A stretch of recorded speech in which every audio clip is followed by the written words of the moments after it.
Someone keeps rearranging the letters in the craft store I work at. It's starting to get creepy. I stared at the aisle end cap display of glittery, disco ball letters. Someone had lovingly rearranged the letters to spell out BOOBS dick fuck one word per shelf, in that order. Like they purposely made them go from less obscene to more obscene. The only shelf they didn't touch was the one that was half covered by the advertisement that read 50% off disco letters. It wasn't worth the effort, I guess, if no one was going to see it. Teenagers, I growled under my breath. I didn't want to sound curmudgeon-y, but damn, it was 15 minutes till closing, and I had a family to get home to.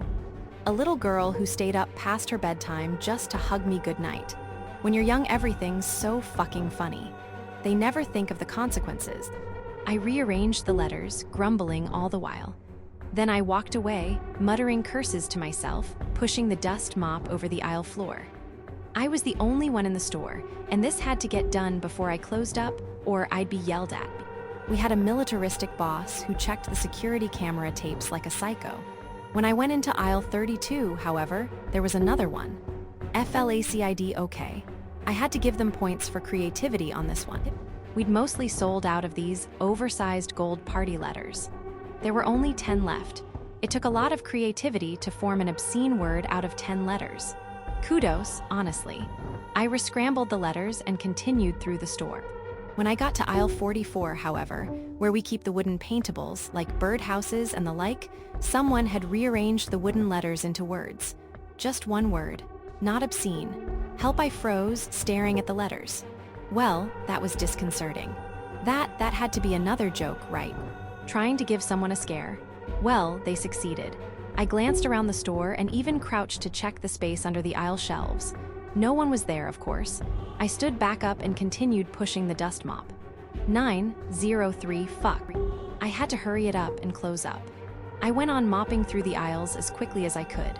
When I got to the baking aisle, and my eyes fell on the cookie cutter letters, I knew there was going to be another word or message waiting. And there was. The cookie cutters had been balanced upright, reading, watching you, all the blood drained out of my face. Shut up, I told myself, pushing the mop faster. It's just a bunch of teenagers trying to scare people. Obscenities and creepy messages. This screams of 14-year-old boys who watched a horror movie once. Except, what if it was two different people? The thought lingered in my brain. It was a Friday, one of our busiest days. Close to 100 people had probably been in the store over the whole day.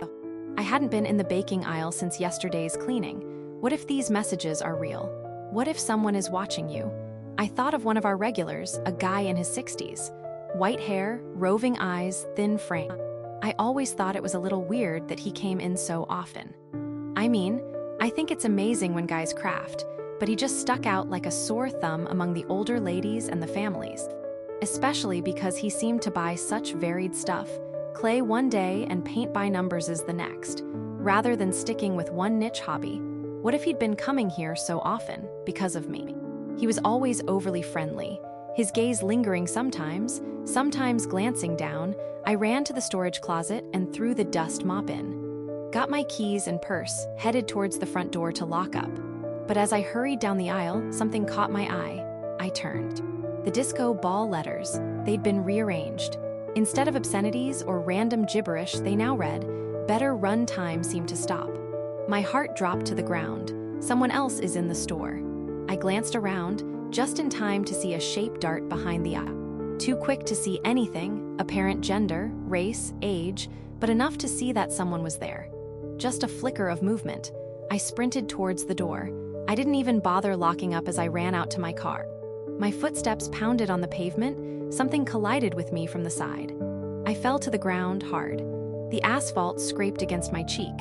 I scrambled up to see a figure standing over me, silhouetted by the red glow of the CRAFTS for all sign.